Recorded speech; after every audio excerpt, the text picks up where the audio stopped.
Well, ahead of the Prime Minister's address in Parliament, and now there's just about 49 minutes to go, an all-faith delegation met the Prime Minister. The delegation had 25 religious leaders, including the Chief Imam of All India Imam Organization, Dr. Imam Umar Ahmad Ilyasi. Ilyasi had also attended the Pran Pratishtha of the Sri Ram Mandir in Ayodhya, after which he received death threats. A fatwa was also issued against him. Ilyasi called his meeting with the Prime Minister Paigam-e-Mohabbat, Paigam-e-Desh. 24 other religious leaders from the minority communities were also present. The delegation said that they wanted to give out the message that India is one.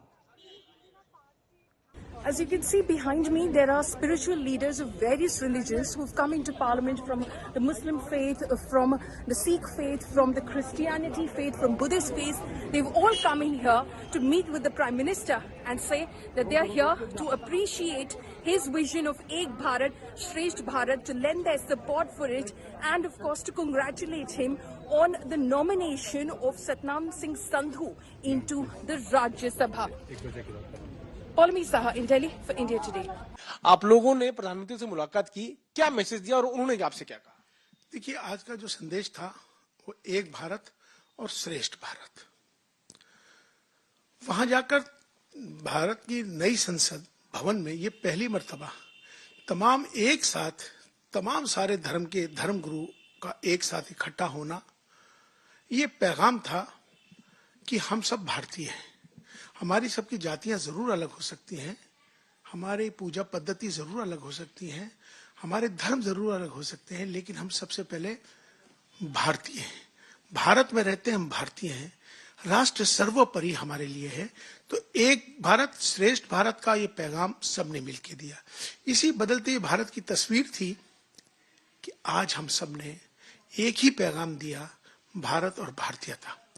हमें सबको मिलकर जिस तरह से हमारे देश के प्रधानमंत्री जी के नेतृत्व में भारत विश्व गुरु की ओर बढ़ रहा है, तो आज हमने सबने मिलकर एक ही संदेश दिया है, प्रधानमंत्री जी ने खुद भी और हमने भी, कि एक भारत और श्रेष्ठ भारत, भारत और भारतीयता, इसी को हमें आम करना है और इसी पैगाम को पूरे दुनिया में लेके जाना है। क्योंकि अगर हमें भारत जिस तरह से प्रधानमंत्री नेतृत्व में, श्री नरेंद्र मोदी जी के नेतृत्व में देश आगे बढ़ रहा है, हमारा देश विश्व गुरु बनने के लिए अग्रसर है, तो इसमें एकजुटता, भारतीयता होना बहुत जरूरी है। आप मानते हैं कि एकजुटता होने के लिए जो पुराने सभी मसले हैं वो हल हो जाने चाहिए? देखिए, मुझे लगता है कि हम कोई भी मसले का हल संवाद के माध्यम से हल हो सकता है। हम हिंदू और मुसलमान हमें नहीं होना, हमें भारतीय होना है पहले। उसके बाद अगर हमारे आपसी कोई झगड़े हैं, जिस तरह से मंदिर और मस्जिद के झगड़े हैं, ये विवाद हैं, तो इनका विवादों का एक ही हल है, वो है संवाद। संवाद के माध्यम से हम मसले का हल निकाल सकते हैं, लेकिन इसमें शर्त यह है कि इसमें राजनीति ना हो। ये मंदिर और मस्जिद का विषय है, इमामों और पुजारियों का विषय है। अगर इमाम और पुजारी मिलकर बैठकर इस पर संवाद करें तो मुझे लगता है कि कोई ना कोई मसले का हल जरूर निकलेगा। क्योंकि कोर्ट अपना काम कर रही है, सरकार अपना काम कर रही है, अलग अलग इन देश में राजनीति होने शुरू हो गई है। क्योंकि देश हमारे लिए सर्वोपरि है, देश में झगड़े ना हो, फसाद ना हो, नफरत का माहौल जो लोग फैला रहे हैं उनके लिए भी संदेश है कि नफरत अब देश बर्दाश्त नहीं करेगा। जो नफरत का पैगाम दे रहे हैं, इस समय देश को मोहब्बत के पैगाम देने की जरूरत है, नफरत के पैगाम की कतन जरूरत नहीं है। और हम बिल्कुल, हमारा देश उन नफरत के पैगाम और नफरत फैलाने वालों के लिए बिल्कुल बर्दाश्त नहीं करेगा। बहुत खुशी हुई, सभी धर्म गुरुओं ने उनको ब्लेस किया, आगे बढ़ो। सभी धर्म, जाति, संप्रदाय भारत में आदि अनादिकाल से एक रहे हैं, आज भी एक है। और भारत में वासुदेव कुटुंबम की जो बात है, उसी का मैसेज लेकर हम आए थे। तो यही हमारा message. We are all one. Our thoughts, our perspectives might be different, but one Father, we are His children. Meeting was wonderful. The PM, the Vice President, they gave us enough time. Very kind of them. संवाद ही सफलता की पहली सीढ़ी है. Dialogue is the staircase of success. I think this is very incredible here that we are all here at the new Parliament of India.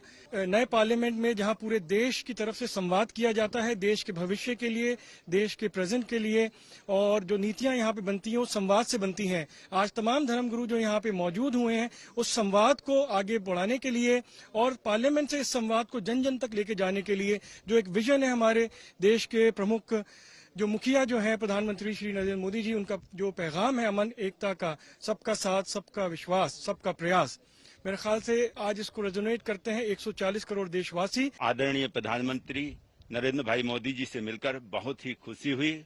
एक भारत श्रेष्ठ भारत की जो वो बात करते हैं, वसुधैव कुटुंबकम की बात करते हैं, सर्वे भवन्तु सुखिनः सर्वे सन्तु निरामया की बात करते हैं. आज उसी संदेश को लेकर के हम पूरे देश में जाएंगे और यहाँ से हमें प्रधानमंत्री जी ने पूरी तरह से हमें भारत की एकता, अखंडता और जाति, मजहब, धर्म से ऊपर उठकर राष्ट्र सर्वोपरि है, उसकी एकता के लिए, उसके विकास के लिए हमें काम करने के लिए उन्होंने प्रेरित किया है. सब धर्म के लिए हम इधर आए हैं, हर धर्म को आशीर्वाद देते हैं और मोदी जी के रहने में हमें कुछ डर नहीं है और आगे बढ़ते ही बढ़ते जाएंगे. तो हमको कुछ भी ये नहीं है और हमारा देश विश्व में महान हो जाए, इतनी हमारी शुभेच्छा. 24 लोगों का, धर्म गुरुओं का कंटिंजेंट लेके आज नए पार्लियामेंट में गए, ऑनरेबल प्राइम मिनिस्टर साहब से मिले और पूरी दुनिया को हम ये मैसेज देना चाहते हैं कि एक नैरेटिव बनाया जाता है कि ये देश एक नहीं है, सारे धर्म साथ नहीं है. आज हम पूरी दुनिया को एक मैसेज प्रोवाइड करना चाह रहे हैं कि हम सब एक हैं, हम सब इस गवर्नमेंट की governance prime minister Modi ji के साथ हैं और इस देश को हम सब इकट्ठा श्रेष्ठ भारत की तरफ ले जाने के लिए अग्रसर हैं. ये ख्याल तो हमें हमारे ऑनरेबल प्राइम मिनिस्टर साहब से आया, जो दिखाते हैं और जो दर्शाते हैं कि उनकी सारी नीतियां पूरे भारतीयों के लिए हैं. भारत एक है, सबका साथ, सबका विश्वास, सबका प्रयास और सबका साथ. उन्हीं के इस क्यू से हमने ये प्लान किया.